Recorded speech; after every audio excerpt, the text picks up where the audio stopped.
Ji, the 7 fastest ways to stop overthinking. Overthinking होती क्या है और इसको हमने कैसे स्टॉप करना है।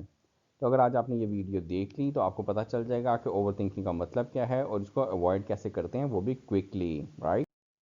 तो ओवरथिंकिंग और रेगुलर थिंकिंग में फ़र्क क्या है। Overthinking is like having a traffic jam in your brain.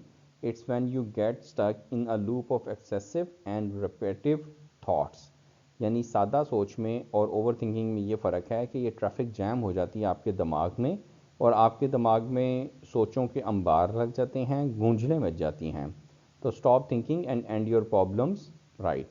तो it's going down a rabbit hole of what ifs, analyzing every detail until your brain feels like it's doing acrobatics.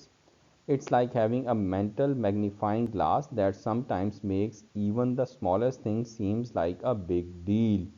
तो magnifying glass आ जाता है आपके दिमाग के अंदर और आप छोटी छोटी बातों के बारे में सोचना शुरू कर देते हैं और व्हाट इफ़ के बारे में सोच देते हैं कि अगर ये हुआ तो क्या होगा। तो ओवर थिंकिंग होती क्या है जी। Being presence in the moment is the greatest present you can give yourself. अगर आप प्रेजेंस हैं अपने प्रेजेंट में तो इसका मतलब कि आप अपने आप को एक बहुत बड़ा गिफ्ट दे रहे हैं।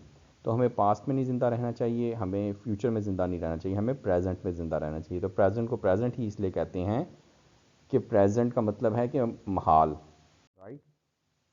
तो क्या रीज़न्स हैं जी ओवर थिंकिंग की। नंबर वन है कि फ्यूचर, आप फ्यूचर के बारे में सोचते रहते हैं। आपको ना पास्ट के बारे में सोचना है ना फ्यूचर के बारे में सोचना है, आपको प्रेजेंट के बारे में सोचना है। दूसरी बात है ईगो। ईगो का मतलब क्या है कि कंपैरिजन, अपने आप को दूसरों के साथ कंपेयर करना और उसमें आपकी ईगो हर्ट हो जाती है।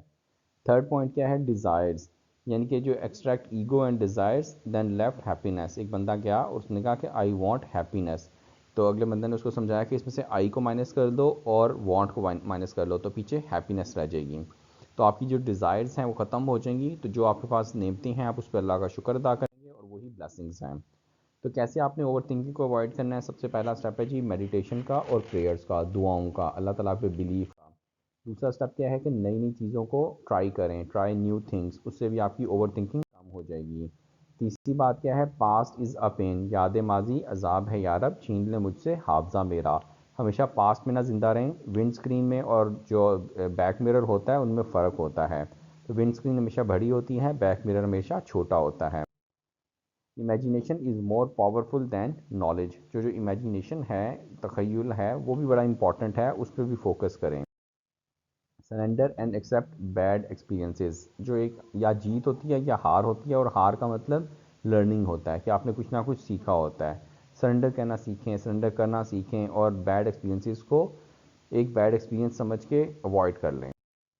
से it loud, right your thoughts, इनके अपने जो ख्यालात हैं उनको लिखें। उससे क्या होगा कि आपको पता चल जाएगा कि आप ख्यालात की दुनिया में कहाँ पे जिंदा रह रहे हैं। Forgiveness is better than revenge. बदला लेने की निस्बत माफ़ कर देना ज़्यादा बेहतर है। बदला लेने की निस्बत मुआफ़ करना ज़्यादा बेहतर है, और इससे क्या होगा कि आपकी ओवर थिंकिंग ख़त्म हो जाएगी। पावर ऑफ नाउ, यानी कि माजी और फ्यूचर को छोड़ के हाल में ज़िंदा रहना सीखें। छोटी सी वीडियो थी, उम्मीद है आप लोगों को पसंद आई।